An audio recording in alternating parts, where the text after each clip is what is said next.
Assalamualaikum warahmatullahi wabarakatuh. Waalaikumsalam warahmatullahi wabarakatuh. Alhamdulillahi rabbil alamin. Wa bihi nasta'in ala umurid dunya waddin. Asyhadu an la ilaha illallah wahdahu la syarika lah. Al-Malikul Haqqul Mubin. Wa asyhadu anna Muhammadan abduhu wa rasuluh Shadiqul wa'dil amin. Allahumma salli wa sallim wa barik ala Muhammad wa ala alihi wa ashabihi ajma'in. Amma ba'du. Jamaah salat zuhur rahimani Allah wa iyyakum. Bersyukur kita kepada Allah Subhanahu wa taala di atas setiap nikmat yang diberikannya. Beriring salawat dan salam senantiasa kita mohonkan kepada Allah agar disampaikan kepada junjungan alam Rasulullah Muhammad sallallahu alaihi wasallam. Allahumma salli ala Muhammad wa ala alihi wa ashabihi ajma'in. Jamaah rahimakumullah. Berbicara tentang persoalan wali dalam pernikahan, ada yang disebut dengan wali nasab, ada pula yang disebut dengan wali hakim, kemudian ada pula yang disebut dengan wakil wali. Wali nasab tentunya sudah sama-sama kita mengetahui adalah wali yang punya hubungan secara nasab dengan perempuan yang akan dinikahkan. Hubungannya itu bergaris laki-laki. Persoalan wali memang masih banyak di antara kita yang tidak memahami, terutama jika seorang ayah dan kakek sudah tidak ada.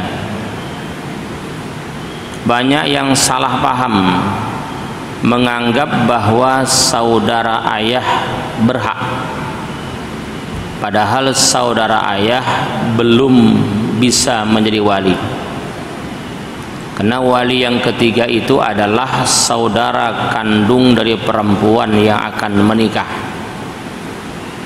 Dan kasus-kasus di mana saudara ayah menganggap bisa atau lebih berhak ini sering terjadi, yang nyaris hampir saja terjadi akad nikah. Di dalam sebuah kitab yang sering saya sebut, nama kitabnya Fatwa Anin Nisa, fatwa-fatwa tentang wanita atau fatwa-fatwa tentang perempuan. Ada sebuah pertanyaan yang diajukan di dalam buku tersebut, di mana seorang perempuan yang ayah dan kakeknya sudah meninggal dunia, dia masih memiliki saudara kandung laki-laki, tetapi pada saat dia menikah, dia dinikahkan oleh saudara kandung ayahnya, atau bahasa kita Pak Etek atau Pak Wo-nya. Bagaimanakah status akad nikah? Maka dia pernikahannya batal. Perempuan tersebut wajib mengulang akad nikahnya dengan dinikahkan oleh saudara kandungnya, karena saudara ayah terhijab atau terdinding oleh saudara kandung. Jamaah rahimakumullah. Kemudian ada namanya wali hakim. Wali hakim adalah wali yang tidak punya hubungan secara nasab, tapi dia adalah hakim. setelah wali secara nasab tidak ada sama sekali, atau wali secara nasab ada tetapi tidak diketahui keberadaannya, atau wali secara nasab ada tapi menjadi wali adal. Apa wali adal? Wali yang menolak untuk menikahkan, atau perempuan hasil dari hubungan sebelum menikah, maka wali dalam akad nikahnya adalah hakim, sebagaimana yang disebutkan oleh Nabi sallallahu alaihi wasallam. Kata Nabi, sultan atau pemimpin menjadi wali bagi orang-orang yang tidak punya wali. Nah, jamaah rahimakumullah, namun di tengah-tengah masyarakat banyak yang tidak tahu siapakah yang bertindak sebagai wali hakim, karena banyaknya oknum-oknum tertentu yang menganggap dia bisa berfungsi sebagai wali hakim. Wali hakim kalau berdasarkan hadis Nabi adalah pemimpin. Pemimpin menjadi wali bagi orang yang tidak punya wali. Berarti di negara kita wali hakim itu adalah Bapak Presiden Republik Indonesia, Joko Widodo. Tapi tidak mungkin presiden mengurusi nikah. Maka kemudian diaturlah dalam undang-undang perkawinan bahwa wali itu kemudian diserahkan kepada kepala kantor urusan agama dan hakim-hakim di pengadilan agama. Tidak ada wali yang lain selain yang saya sebutkan tadi. Jamaah rahimakumullah.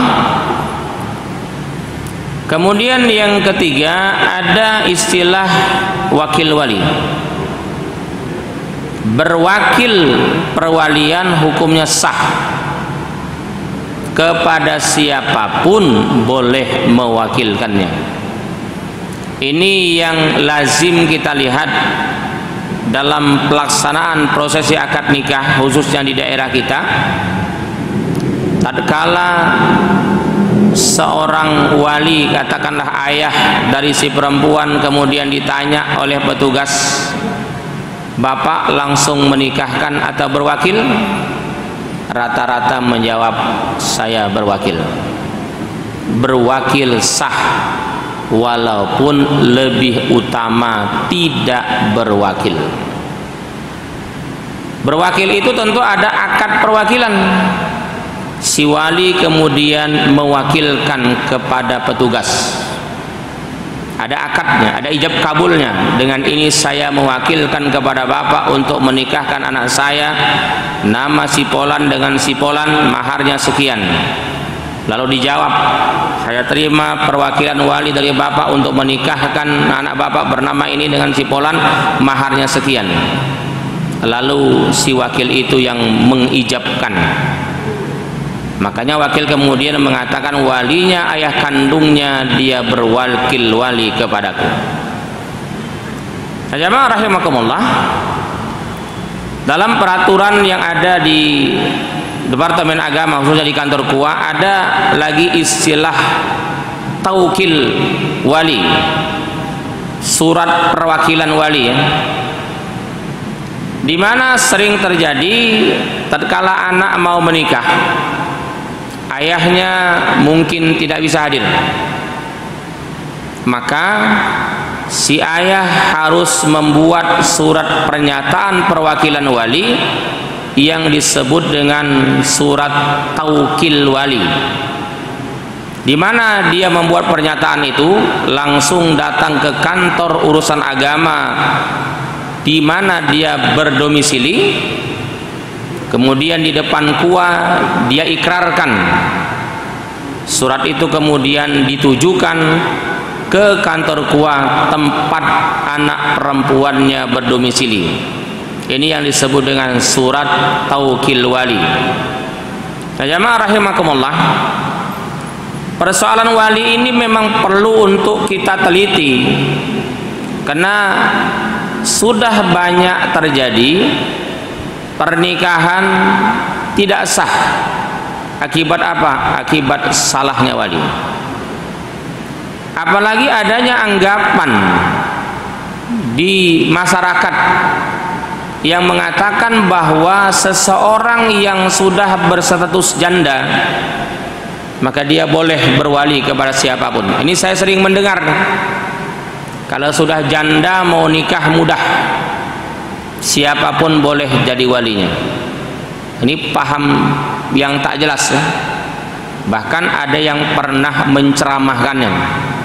Karena jamaah mengadu dengan saya, ibu-ibu kalau alah jando mau nikah mudah, himbau aja tukang ojek, bang nikahkan saya, sah tuh kan. Ini kenyataan. Kenapa? Karena salah memahami hadis Nabi. Ada hadis Nabi sallallahu alaihi wasallam yang berbunyi as-sayyibu ahaqqu bi nafsiha min waliha. Kata Nabi, seorang janda itu lebih berhak terhadap dirinya dibandingkan walinya. Jadi kalau sudah janda maka dia lebih berhak terhadap dirinya dibandingkan walinya. Dalam hal apa? Dalam hal memilih pasangan. Tapi dalam hal akad nikah, janda maupun gadis tetap berwali kepada walinya. Tidak bisa berwali kepada siapapun selain walinya. Mana alasannya? Alasannya adalah seorang janda yang pernah datang kepada Rasulullah SAW yang mengadukan abangnya bernama Ma'qil bin Yasar yang tidak mau menikahkan. Rasul diam. Padahal sesungguhnya kan Rasul bisa menikahkan ya. Tapi Rasul diam. Kenapa? Karena Rasul paham walinya masih ada. Ya. Walinya masih ada. Sampai kemudian walinya dipanggil oleh Rasulullah SAW karena turunnya surah Al-Baqarah ayat 232. Rasul kemudian memerintahkan kepada walinya untuk menikahkan adiknya yang sudah janda tersebut. Nah, jamaah rahimakumullah, jadi janda maupun gadis dalam persoalan wali tidak ada perbedaan. Dia tetap berwali kepada walinya. Jadi hadis Nabi yang mengatakan bahwa janda lebih berhak terhadap dirinya daripada walinya itu dalam persoalan memilih pasangan, bukan dalam persoalan ijab dan kabul. Jamaah rahimakumullah, saya memang sengaja sering mengulang-ulang persoalan wali ini karena saya masih mendengar di tengah-tengah kita yang tidak paham tentang persoalan wali, bahkan anggap remeh tentang persoalan wali, bahkan ada yang berani merekayasa wali. Rekayasa wali, anggap remeh dengan wali, maka berujung kepada batalnya sebuah akad nikah. Batalnya sebuah akad nikah berarti sama dengan tidak menikah, maka hubungannya adalah hubungan zina. Inilah yang kemudian sering saya sebut dengan istilah zina terselubung. Kenapa? Karena orang melihat dan menyaksikan dia menikah, tapi ternyata nikahnya tidak sah. Wallahu alam. Mudah-mudahan bermanfaat. Wassalamualaikum warahmatullahi wabarakatuh.